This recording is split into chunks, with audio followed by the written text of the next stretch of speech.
Alright everyone, so in this video here, I wanted to talk about the experience I've had so far with all three consoles. So the Xbox Series X, the PlayStation 5, and to some extent the Nintendo Switch. I actually have the Switch OLED in the corner there. But this is going to be more focused towards the Xbox Series X and the PlayStation 5 just because they are the newer consoles, and it'll be interesting. I'm actually interested in what Nintendo does with their next generation console. I do think they're going to continue with the whole hybrid nature of the system because that's obviously what's working. And just on a disclaimer, I actually do have a Steam Deck on pre-order, or at least put my reserve in. So, the day I get that special email saying, "Hey, pay the rest so you can get the console," um, get my credit card out. I am reserving the most expensive version out of the three, just because if I'm going to be spending that kind of money, I'd rather get something that I know I'm not gonna regret later. Plus, it's nice to have the storage, and I'm also one of those people. It's like I just want to just get it out of the package and it's ready to go. I don't want to mess with it or modify it or anything. I just want to take it out of the box and pretty much good to go. So the day that comes is whenever I get it in the future, sometime next year in 2022. Last time I checked, it's supposed to be quarter 2 of 2022. So who knows? But so far, with both of these consoles, and technically I do have the Xbox turned on right now. I just muted a YouTube video that I'm watching live stream, but when it comes to the amount of hours I put into these consoles, I will admit the PS5 for me is the least amount of time I've spent out of all three consoles. Why is that? Well, it mainly has to come down to the thing I've said even when I first got the PS5. I've always said this, and it's still going to hold true. The PS5 for me is a console dedicated just for any of the exclusives I'm interested in and for the next generation of the PlayStation VR. So whenever Sony comes out with a PSVR 2 is when I'm going to get one. So that's really why I got the PS5, is mainly for the exclusives and the PlayStation VR when the new version comes out. I don't want to waste money on the current version right now because I already know Sony is going to come out with a new generation of a VR headset. So that's really the major reason why I got the PS5. But when it comes to overall media and gaming consumption, I am more gravitated towards the Xbox. And that has to do with, well, I just have to say that I think the Xbox, compared to what Sony does with their consoles, I think the Xbox is a better media player than the PS5 or even the PS4. So when I had the last gen consoles, not gonna lie, it's a little weird saying that, but when I had the Xbox One X and when I used to have a PS4 back in the day, I've always used the Xbox more because it was always a better media device out of the two platforms. Now part of the reason why is because, say, like for example, in my case, I use Spectrum, and because I use an Android TV, which I kind of stopped using it. I just use it strictly as a display now. But when it comes to, watching media consumptions and all that stuff, well, for me, I can either get like a Roku device or buy a new TV that's a Samsung, or just use my Xbox for the Spectrum TV app. So, in order for me to watch TV without having a separate cable box, I can just use my Xbox and just load up the Spectrum app and have my live TV recordings because it does cloud DVRs and all that stuff. So that's part of the reason why I do put in more hours on my Xbox.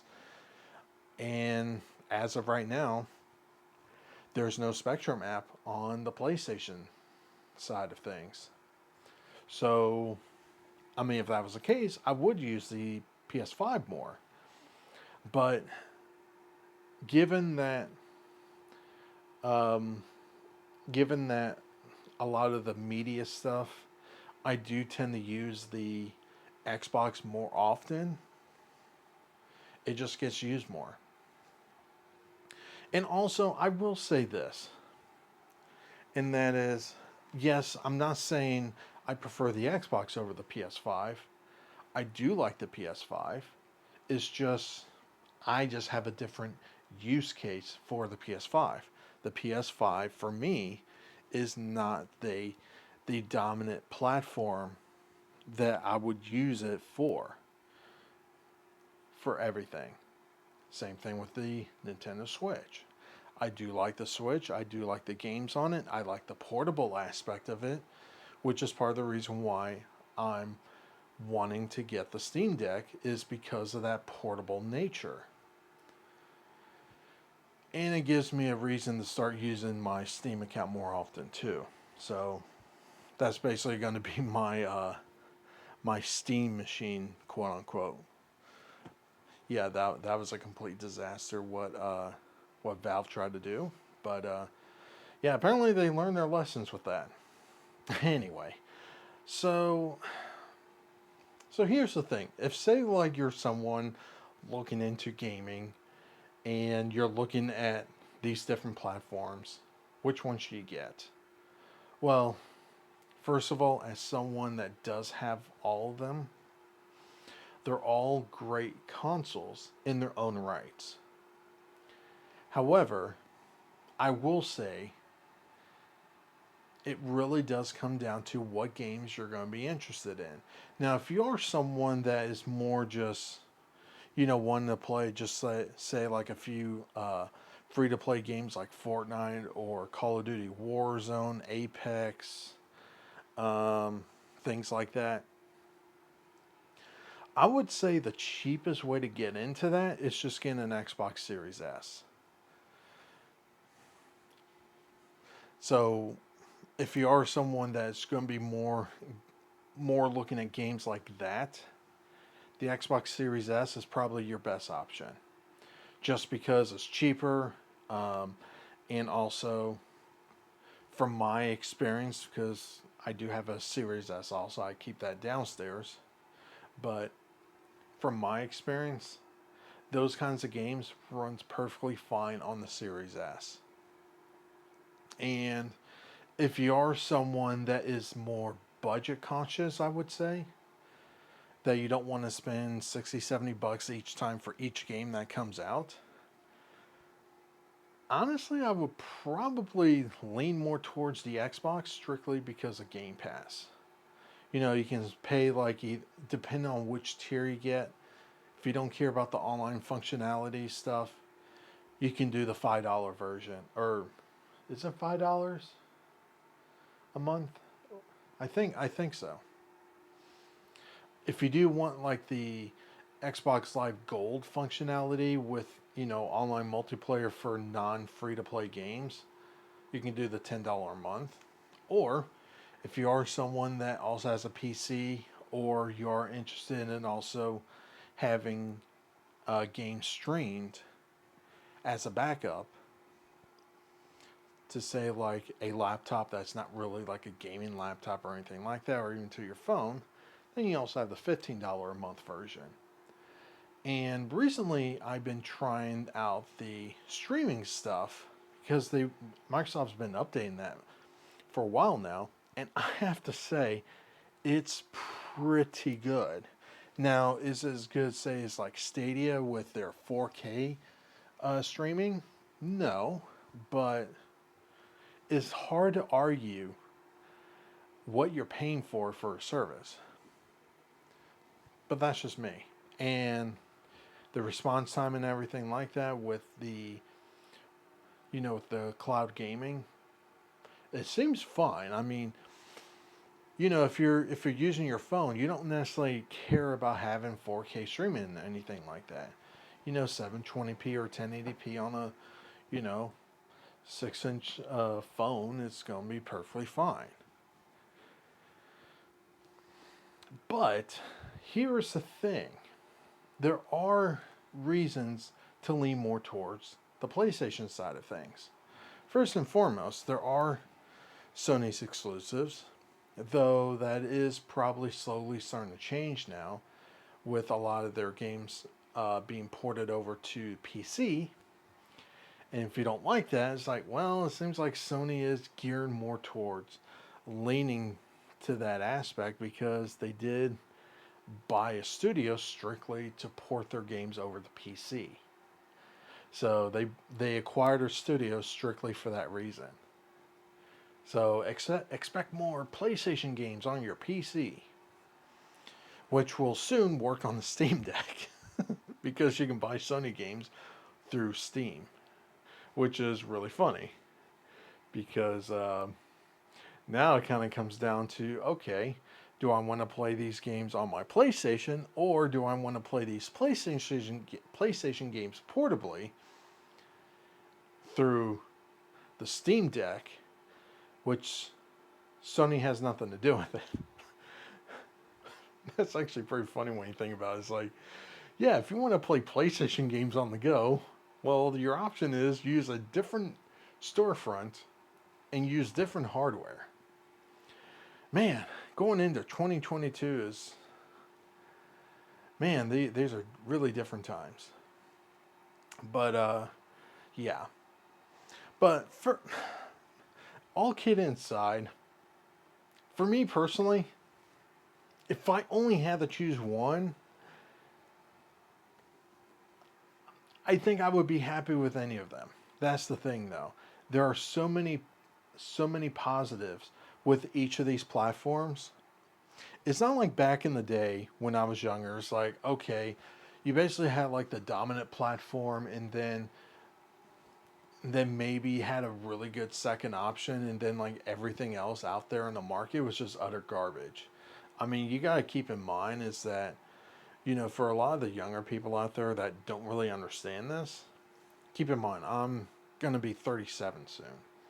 And when I was younger, so you basically had like the NES. Okay, if you're living here in the US, you had the NES. What was your other option? Sega Master System? But most of the good games were on the NES, and pretty much most of the games were on the NES. Going into the 16-bit, you had the whole SNES, Sega Genesis. Then you started to have like other competitors coming into the market, but pretty much apart from Nintendo and Sega, everyone else didn't really do anything in terms of market share or getting actual good games. So the fact that we're living in a time that basically like most of the more popular games that you can play is pretty much available on any of these platforms. Now, to some extent, that one of the few exceptions is Call of Duty. And I'm really surprised that Activision never released a Call of Duty game on the Switch. I'm really surprised by that. Even EA managed to get Apex Legends running on the Switch. Now, does it run great on the Switch? No.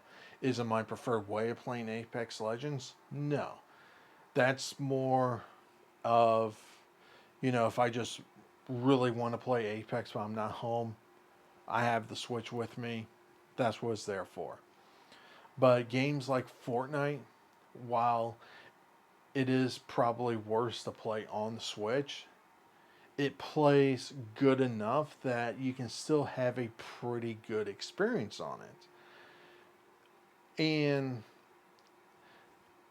now that you have like other games coming out, and you're starting to have really good games coming out for each of the platforms, it's really hard to basically pick up a console and be like, oh man, I really wish I got this other console instead. Because at this point now, the controllers are very similar for one another. It's like, yeah, I know the DualSense controller has those haptic feedbacks and all that stuff. And it's like, oh, it has that special kind of rumble, which is pretty much what's in the Nintendo Switch. So that's something I already had experience with, and if it's anything like the Switch, most developers aren't really going to care about implementing those kinds of features. Though I am kind of surprised how many developers are using those haptic triggers. So, hey, you know what? That's cool. There are, and I will say, is the DualSense controller with these, the way they design these triggers. This is no joke. This is actually really, really cool. And obviously, the best game to play it, to experience that, is that Astro's Playroom that comes with the PS5. So there are pluses and minuses. However, given the current situation with the marketplace and the whole worldwide chip shortages and all that stuff, if you're just wanting to just get a console, honestly, you can't really go wrong with any of them. There are pluses and minuses with all of them. So it really just comes down to what games you're wanting. So the games you want to play, and to some extent, if you do know other people that play games and you want to play games online with them, whatever platform they're playing on, stick with that platform too. It makes things a little bit easier. And yes, I know games like Fortnite, for example, you can have your friends through the Epic Games account and have your friends list that way too. So depending on the games, you can basically get a similar experience. But if most people play on Xbox, get an Xbox. In my particular case, most people I know, most of the friends I have, uses PlayStation. So if there is a game that we all want to play together and it's easier just play it on the PlayStation 5, I'll play it on the PS5. I'm not a console fanboy. I'm not a platform loyalist or anything like that. So I play the games I want to play on whatever platform suits best for me. And that's part of the reason why I have all of them, because hey, you know what? If there's a game on the Switch I want to play with people, hey, you know what? I have to switch for that, and vice versa with the Xbox or the PS5. So, in conclusion, all of these platforms are awesome. Happy gaming, and yeah, no fanboyism. So that's it. Like always, have a good one. Leave those comments down below. Like this video, share this video, subscribe if you're not subscribing. Like always, have a good one.